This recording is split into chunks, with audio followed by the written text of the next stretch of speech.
Hello everybody. Welcome back to my channel. As you can already see from the title of this video, today we are going to be doing a fall garden tour. Don't hang on there. A little bit of background for you. My husband and my son and I, and currently my brother actually, all live here on our 11.5 acre property, where we have business plans for what you see behind me and the greenhouse, etc. But I also have a modest sized garden and like a kitchen bed is what I call it. And then I also have chickens. And so this is my little garden. I think it's like, well, I said little. I think it's like 30 something by 30 something else. Actually, this is a pretty good place for me to stand. So the fall garden, if you're an experienced gardener, you know, can be, can be a little bit unhinged, like a little bit free and meandering. I actually just came in and did a lot of weeding. One thing that I'm hoping to solve or navigate this winter is what I'm gonna do around the outside of my garden. Usually the whole walking area of my garden is just mulched, and you can see that in other videos that I've put out, and some that I will put out because I am giving flashback videos right now. But I would probably say 30% food and the rest flowers here. Would I say that's true? Yeah, 30% food, 70% flowers in my garden. It really depends on the season, but right now I have a lot more flowers than I do have food. But let me show you what is growing here. So when you first walk into my garden, I have these two climbing roses. I have gone back and forth within myself about whether or not I'm going to trellis them here and there or put another archway. I don't think I want another archway because I think it would just be too close to the one right there. Or if I was going to plant them on the back end, eventually I would love to have a greenhouse and like a schoolhouse that's back there.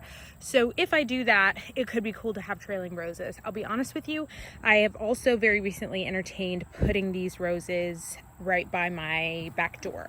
But regardless, this fall they've got to go in the ground. They cannot stay out any longer, and they just did their final push. So I will give you a close-up of blooms because there's been a lot of rain. These girls are gorgeous. If I can find the type of rose that they are, I will show them to you. And for the less experienced gardener, I would just note, I love the way that the leaves of a plant will also often showcase what the color of the flower will be. So that's just a really cool thing for me to see, and I've noticed that as I've been gardening. We've had a lot of wind. I've done a lot of weed management in here, which is what all the cardboard and the other things are about, and that's why I've got random things sitting on top because I'm trying to weigh it down. But over here we see my sprawling zinnias. Honestly, I have not cut these zinnias in 2 weeks.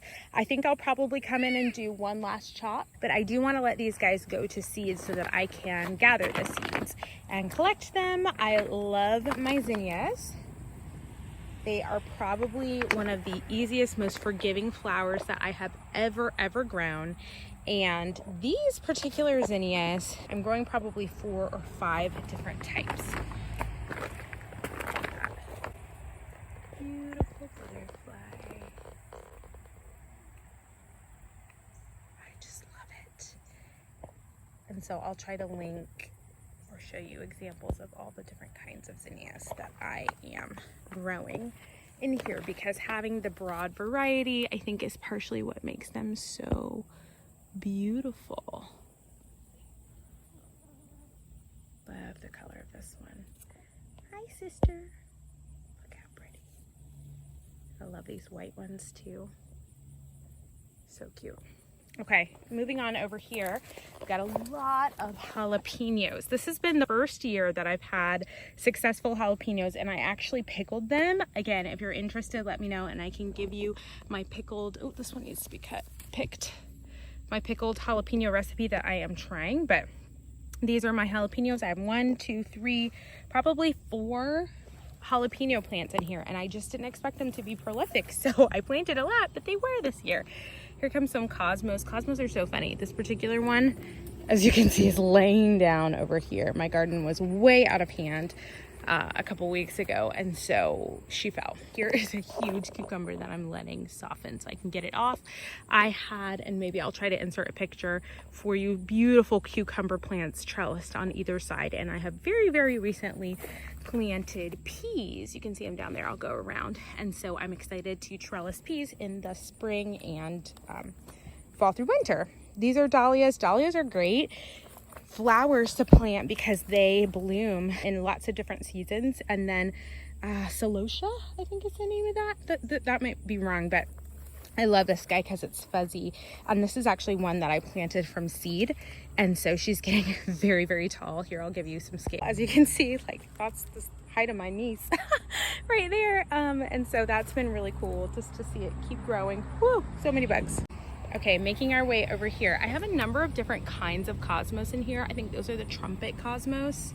This is another really pretty variety.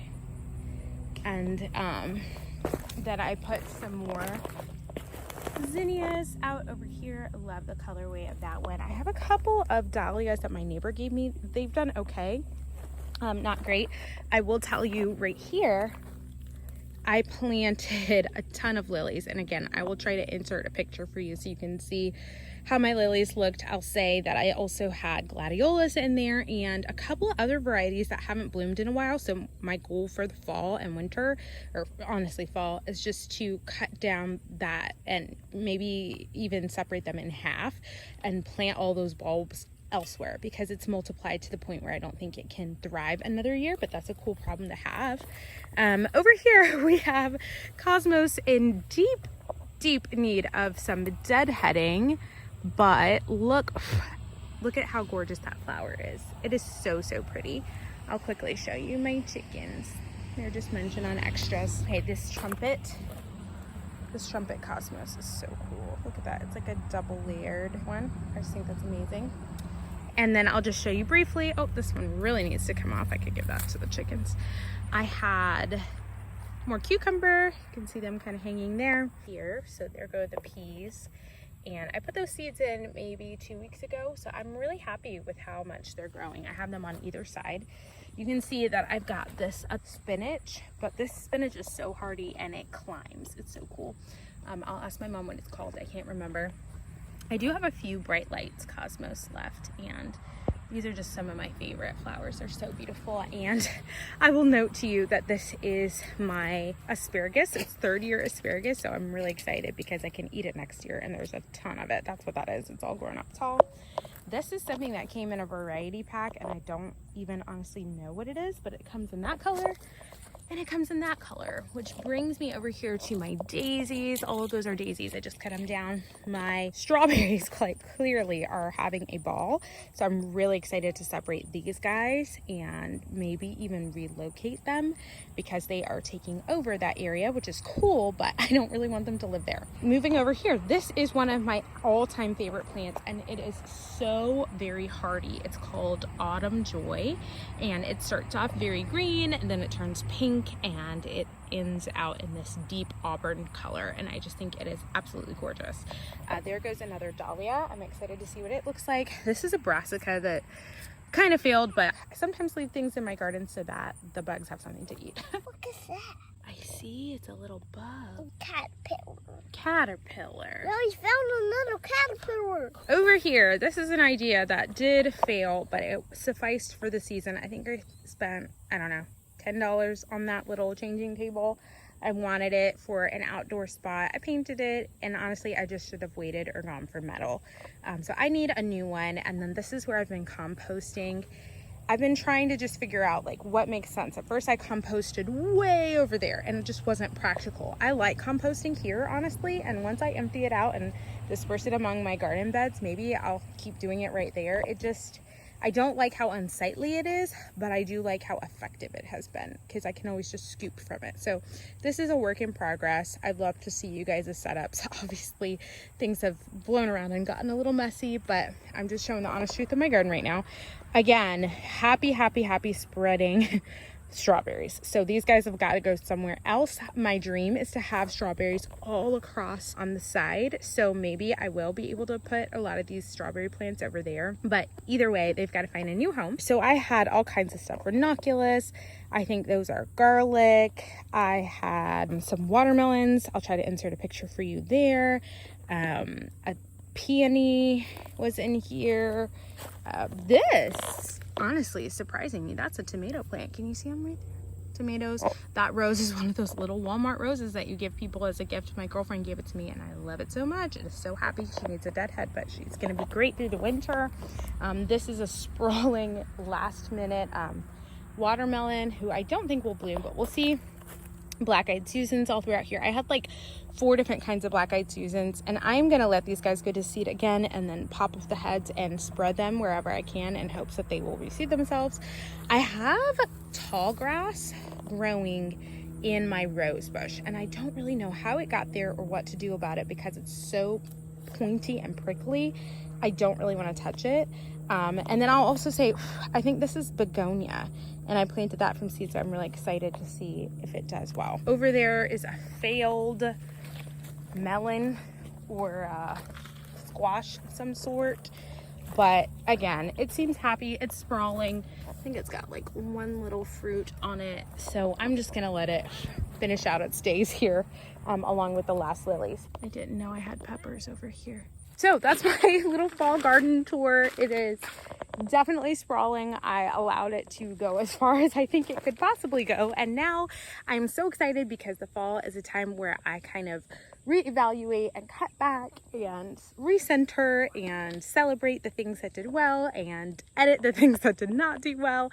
And so I hope that this very honest fall garden tour inspires you and encourages you to just start where you are and to do your best and to try again and to have high standards and to, you know, keep your hand open because it's okay. I still am striving for greatness. I would be lying if I said that I thought this was perfection out here, but I do think I've done some really cool things and I'm proud of myself. I've grown a lot and I'm not going to give up, which I think is probably the most important part of it at all. And so this is just my everyday way of embracing beauty, and I hope it encourages you to do the same in your own way. Until next time, I would love it if you would subscribe and share this video with a friend who might also love a little bit of inspiration and vision. I will talk to you again soon. Bye.